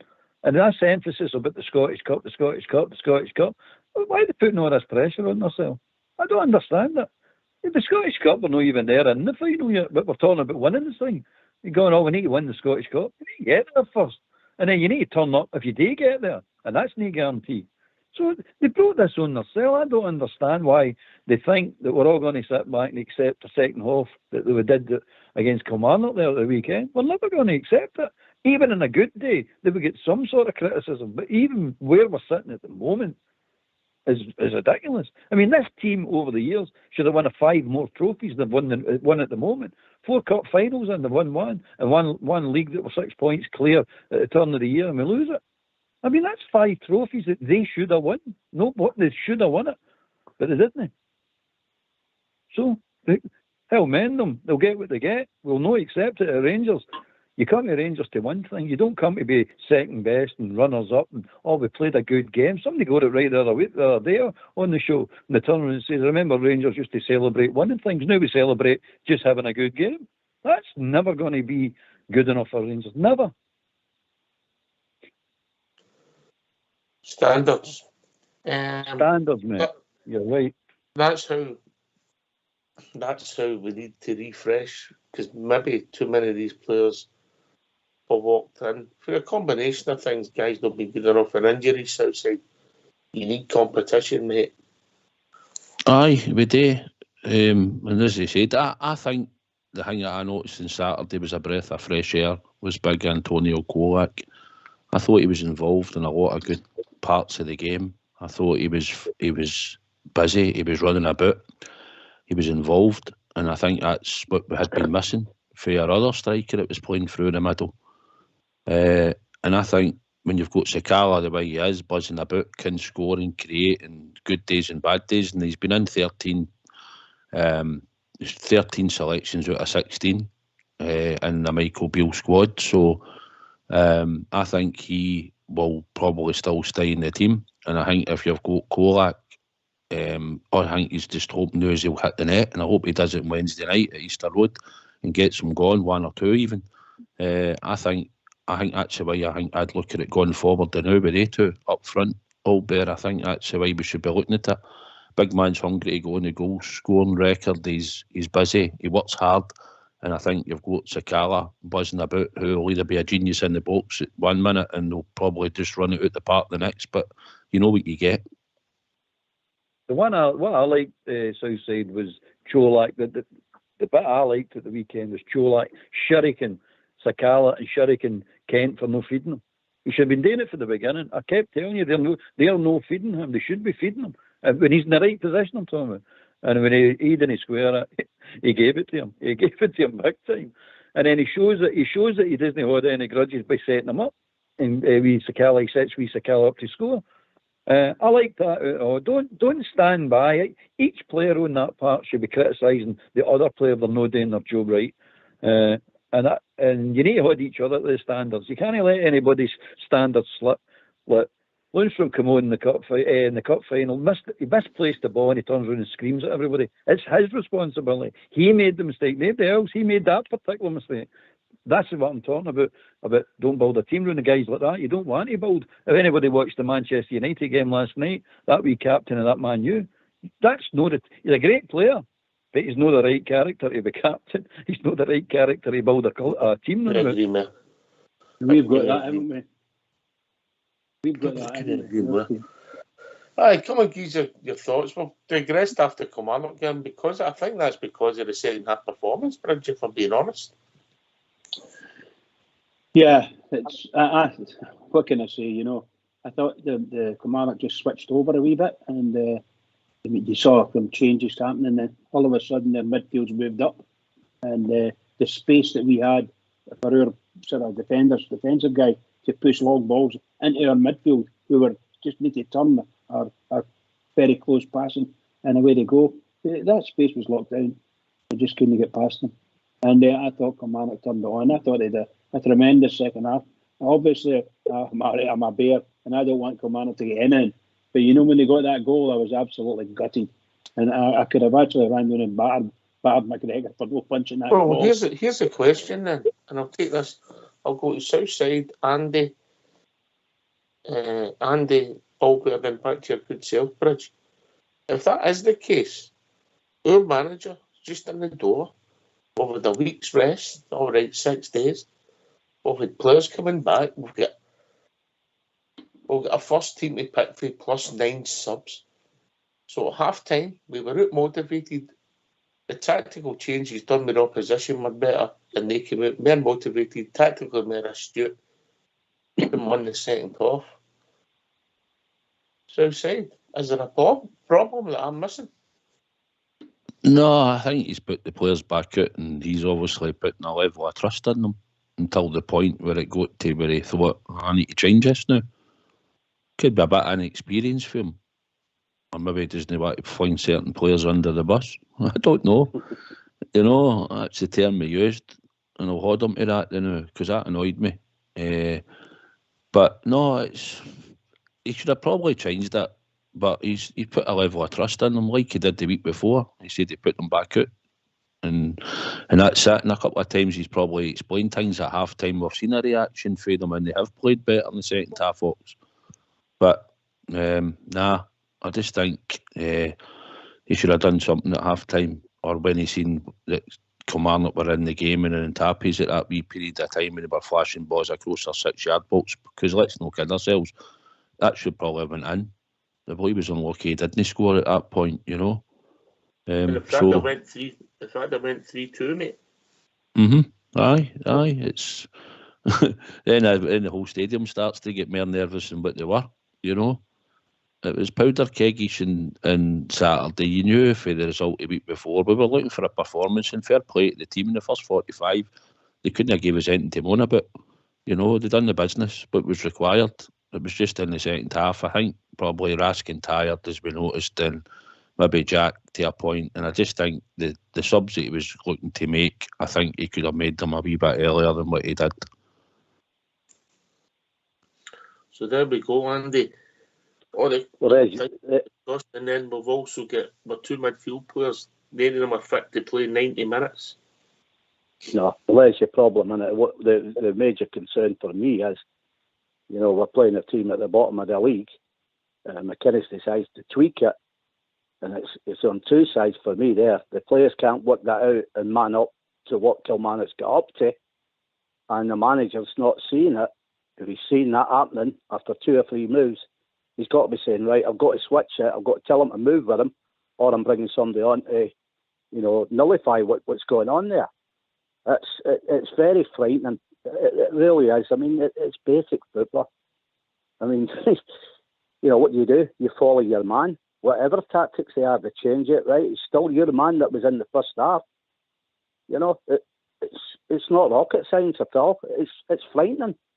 I mean, you come out to play, like, we're expected to beat them, and you expected a reaction after the way we played last week, and we got kind of a reaction there.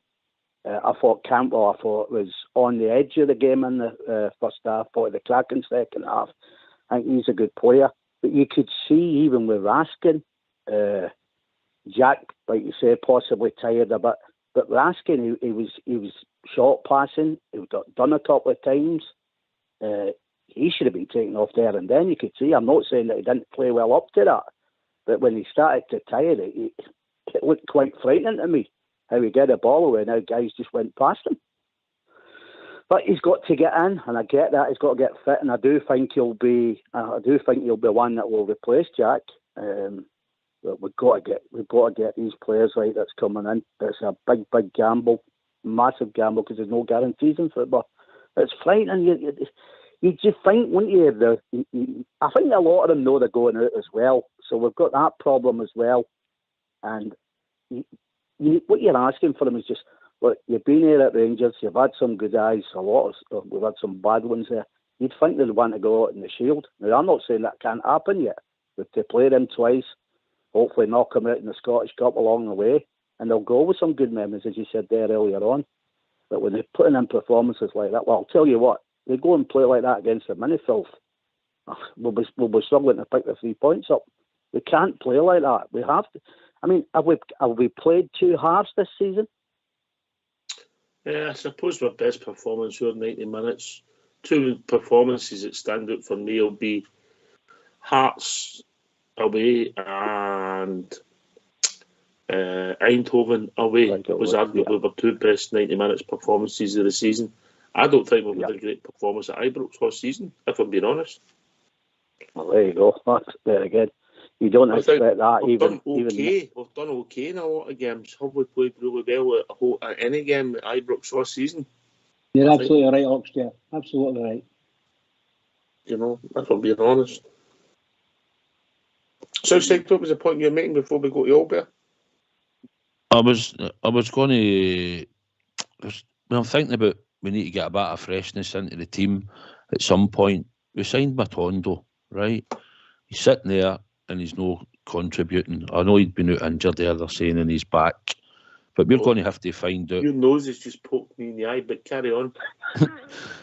We've got to find a place for him in this team to see if he's going to be any good or no. So if I was Michael Beale, I think I'd be looking to say to him, look, there's your position, there's your job, this is what's expected of you, and hopefully get him introduced into the team where he's coming off the bench in games going forward, because that'd be another different type of player that you could have playing in a cup final going forward that we've not seen, if you can get a tune at him and get a bit of form into him. But if he instructs him with the job, what he requires in his position, I'd like to see if he's going to get a run of games at some point, because we need to make a decision on him. You know, he's taking a chunk out the budget. He cost a few quid. We obviously seen something in him, or somebody did. And it's down to see if Michael Beale's going to see if we can get a tune out of him or no. Would you agree, Ox? No? Matondo on the team. I think you're maybe talking about next season before his Rangers career will start again. I don't think we'll see much of him this season, mate. You know, Matondo is winning at Southside. He is winning. He's playing hide and seek. Nobody can find him. He's a hide and seek champion of Europe. That's because you taught him. You taught him, Albert. Brilliant. You taught Albert. Getting back to the original points, mate. What's your thoughts? Well, Andy summed it up nicely for me. I agree with what Andy said there about if there was a tactical change for Kilmarnock, Beale didn't react to it. I mean, if that's what brought them back into the game, I would expect my manager to spy it and do something about it. The other one is McInnes challenged them and told them his own team, go out and win the second half, and that's duly what they did. They went out and won the second half. And then he said at the end of the game, we asked them to win the second half, and they did.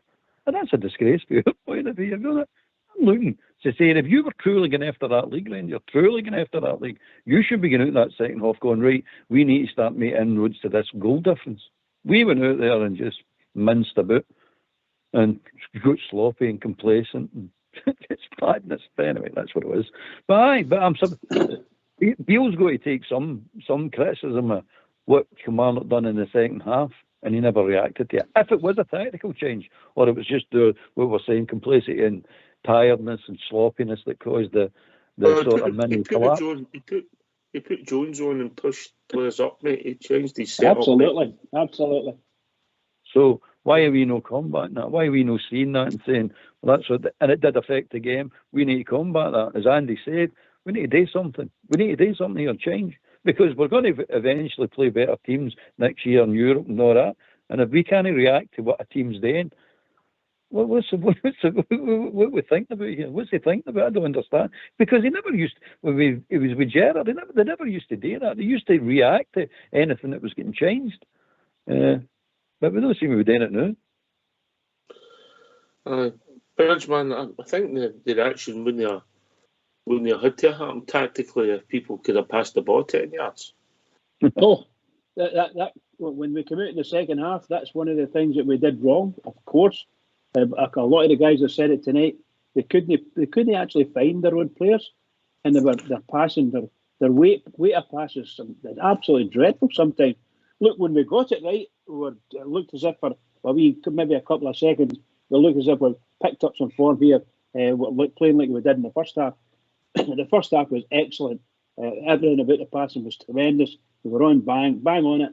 But in the second half, I'm sorry to say, Rangers, it doesn't look as if we'll get anybody. If you just take that second half part, particularly the first 20 minutes of the second half, it looked as if we couldn't get anybody that can pass a ball properly. We couldn't do it. We couldn't find our man for love nor money, and that's what happens. And of course, young Raskin, you could see is blown out. You know, he's blown, gone. His legs are gone. And I thought Ryan Jack. I like Ryan Jack. I think he's quite good. But what I'm amazed about, and a lot of folk run about me, is we're at Ibrox and we bring on John Lundstrom. John Lundstrom, hopefully, he's fully fit and he's going to get in there. He's going to actually pick the game up again and let's push some balls all over the place. And it just didn't happen for him. It just didn't happen for him. Not a pass. Hardly a pass made by him the whole of the second half. We just brought up another man on for bringing a man on sake as far as Lundstrom's concerned. That's the way I saw it. I don't know what the other guys saw. That's what I saw. It was the obvious choice to come on for Raskin Southside, wasn't he? For Lundstrom, wasn't he? Aye. It was either him or Kamara, wasn't it? So it was a toss-up. I thought it would be Lundstrom, to be honest, myself. You know, listen, we'll talk to death, Andy, and we've critiqued the game, I think, pretty fairly. You know, we said we played well first half, and we fell away second half. Yeah, I think we're always kind of fair when we say it as we see it, right enough, and can't dress that up. I mean, as I say, yeah, of course they played well first half. Anybody that says otherwise, they're kidding themselves, but the second half is very, very alarming to me. It's just, I think we'll play them again, so that's 3 big games here. We're far too slow. I mean, I don't know what's going on in the training. Well, I don't think they were trained at all under Gio, to be honest with you. I think that's part of the problem. He's trying to pick it up, and then players have got a mindset. So you've got 2 or 3 things that's going on there that's, contributing to the way we're playing the now. I think if it had been, you'd have got that. Well, we did get the new manager since when they come in because we started winning games. Not pretty, but we was winning them. But a lot of them, as I say, I keep coming back to it. They're going, and I just worry. That they're going to use another couple of them before the end of the season. Hopefully not in the cup, because if we do that, then we're winning nothing. And then, you get real pressure on then if there's only one trophy between us and all that. We're talking about having to build the team, and then you're talking about keeping your rested up with Hill for such a long time that we're all proud of. It's massive, massive pressure, man. You know what I mean? We can't do that. We've got to. Come on, Rangers. Just come out and show some pride for us. We're all there. What is it Gerard asked us? Are you all in? We've always been all in. Just come on. If you're going in the next few games and you're going, go out on your sword instead of just muffling around there and doing nothing. It's embarrassing. It's embarrassing for them. It's embarrassing for the club as a whole, and it's embarrassing for the supporters. They have to do something here. Just show some pride. Here's been sent a message. These critiquing the performances would have been different, and I'll start with Albert, then I'll go to Southside. You can come in as well, Andy. If we hadn't lost these 7 points in that mad week we had with Gio, or mad fortnight, whatever it was, Southside, the 2 Saints and Livingston games, which was mental. Over a league season, that's the kind of performances you get in it. We won 3-1, 3 points, we move on. Yeah, everybody's in a different mindset. We're still paying for a heavy price for that sort of 4 or 5 weeks in when things really went Pete Tong. Aye, because, we were there at the games, we've seen the players look like the down tools. Simple as that. Players just stopped running, looked like they stopped trying. And you can make stats look like we went to St Johnstone that day and we had something like 37 crosses and whatever. The performance was dreadful. You're sitting there either watching it the telly at night, watch the game or at the game, and the performance wasn't good enough. St Mirren was the same, without picking out any certain players. The players just stopped performing, probably just had enough of the manager, whatever it was in their heads. But in saying that, they still, as Albert alluded to earlier, we had leads before in the past in the squad field. We were top of the league after a new year of beating them up there, and then after Dubai it just meant Pete Tong and all that. So the squad have let us down on numerous occasions, but it's just frustrating. They don't have the passion we have. That's it. They don't have the emotional effect that we have for the club. Every player, the ones that support the club, possibly to a point, but even they think probably at times we're off our head. They just don't have that pure emotional tie, which absolutely drains us for a full week. They get out of it, they go into training there, and they just get on with it because they're privileged to play for the club. But that's the difference between us and playing for the club. None of the squad now ever have that emotional tie that we have to the day we die, and that's just the way it is. I like your line there. They think we're off our heads. I know we're off our heads. I know, but I was trying to just You're to be honest, absolutely I know, right, you know what it's like, David. Ox. No, you're passionate, we're all passionate. Everybody that phones this show is the same. We're all passionate and we all want the best for our club and we want to win. Just unfortunately, we all see that things differently sometimes. But at the end of the day, we want the one thing. Rangers Football Club to be the best in the world every time, every year. That's all we ask for. Albert? I agree, mate, but that's the margins you're talking about. I mean, margins are tight because it's a 2-horse race. In actual fact, it's a 1-horse race. We're not in it, mate. We've not shown the desire to go and win a league and win trophies. You've got to have that burning desire within you to go and do it. And I don't see it. I don't see it in most of the players. You've got to really, really, really want it because you cannot get to the St Johnstone game, as Southside say, play that bad. Now, you can still play bad, but you see the desire in the team to try and win the game, get the points. I've just seen players, Lundstrom, for example, again, I'm picking on him again, but I've just seen him chuck it. He just chucked it. This is a guy that came for a team, Sheffield United, fighting relegation and failed to survive. He came for that team to us. So he's got a history of chucking it. And by the way, he's not the only one. I'm not just blaming him. There's other players there as well. I never seen any desire. St Mirren game, you seen it with Alfie. He just threw the towel in, but after about 50 minutes, he was done. I'm done. I'm fed up. I can't be annoyed with it.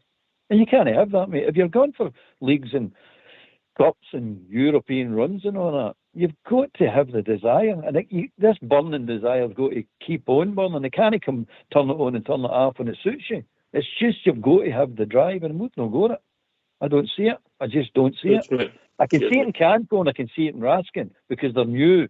They're brand new, mate. They're right out the box. But I don't see it with the players that have been here for a while.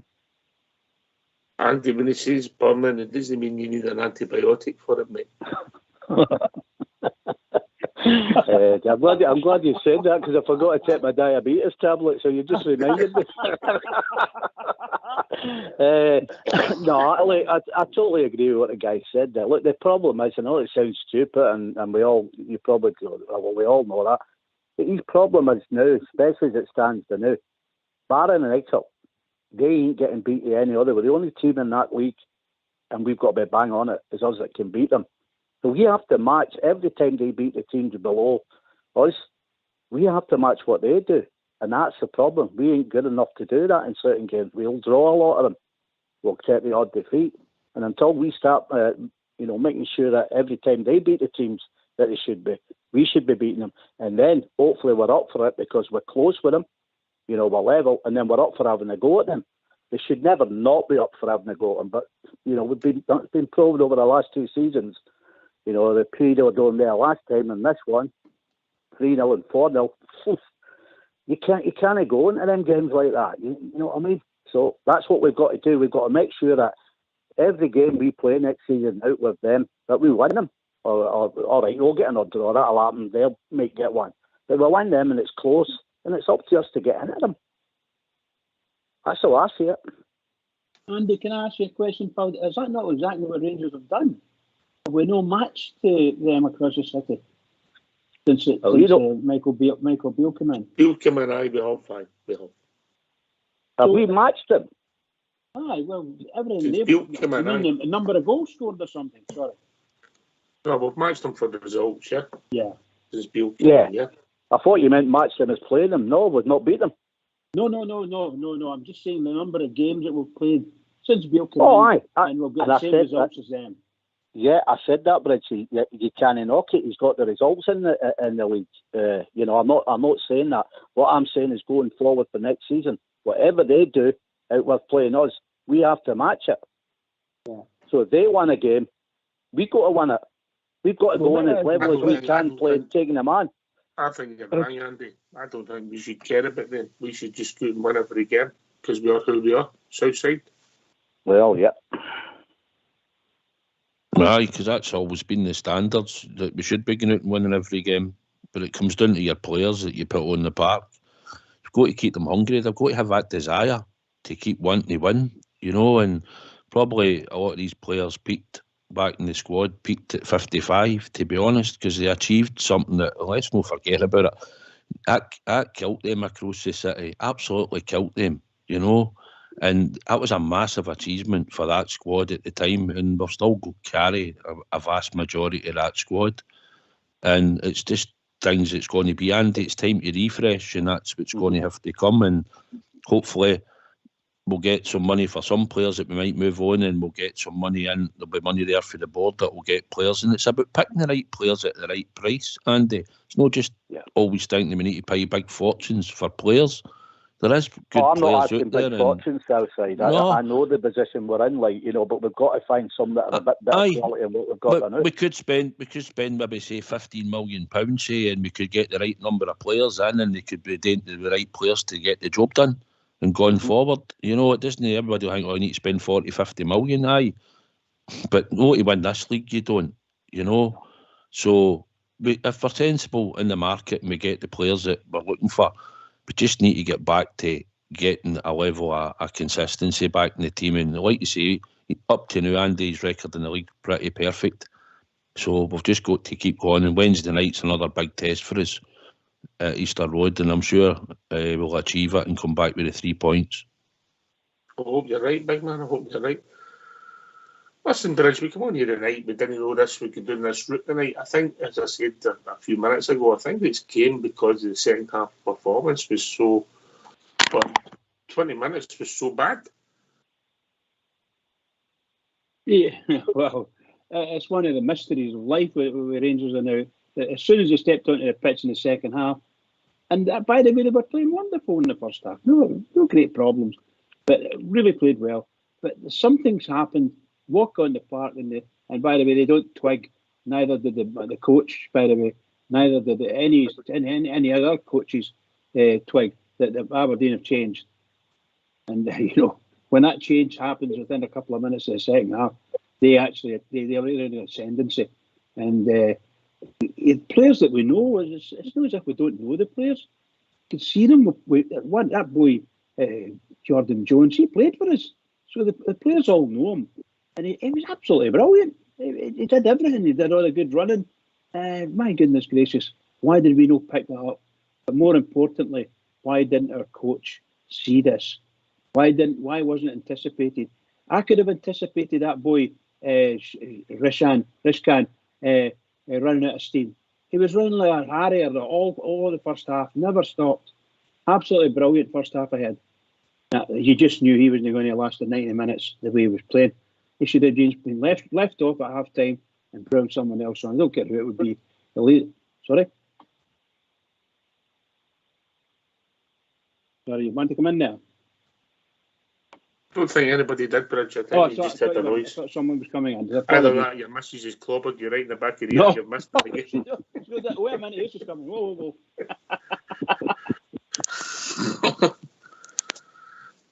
Oh dear. Well, we've reached that time of the evening, Andy, yeah?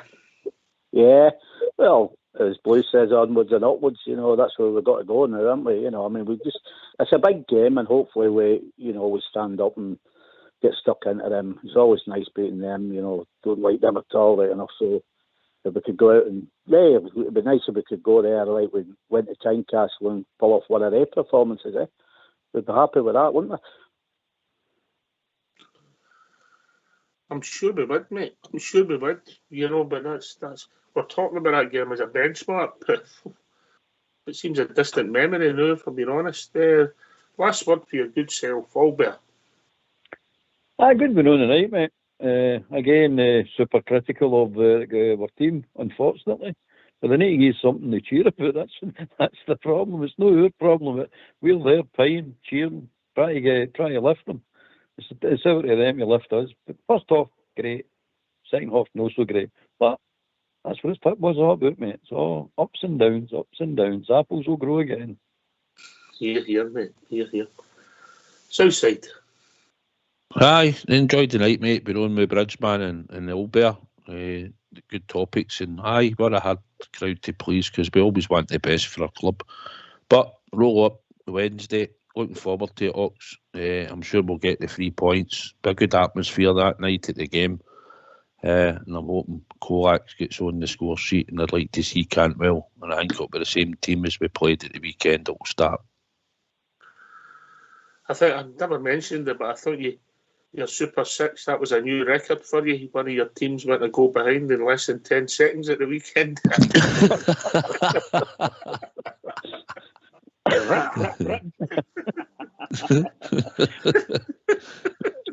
Did they win? Scored in the last 10 seconds. That's some stat, isn't it? 2 goals, one in the first, one in the last 10 seconds. But see when I seen they'd went behind in 10 seconds, God, did that chuckle, mate? I've got to say, it's worth the money just for that. Well. There's always next week, big man. Correct. Man. Oh, what can I say? Obviously, a marvellous show tonight again. Thoroughly enjoyed it, and it was lovely to hear Andy for Leeds on as well. Super, well done, Paul. And a thank you to Big Southside and God Almighty, where am I now? Southside and Albert. Good to get out there. Thank you for carrying me for the night. I've really enjoyed it, and all the techie boys in the background. Can I just say to all the Rangers fans all over the world, in particular Rangers fans on here on Rangers Radio, he's all sorted the weekend. You know what's happening. Everybody must keep it going for the Rangers because the Rangers desperately need us. Right now they do. Keep it going. Yeah. Thanks to Bridge, Southside and Albert, and of course the one and only Andy for Leeds. Thanks to Fox and Old School Boy for doing the technicals. This has been Rangers Radio. We'll be back tomorrow night discussing all things Rangers, and I'm sure we'll be building up to the game on Wednesday night. Take it away, Old School Boy.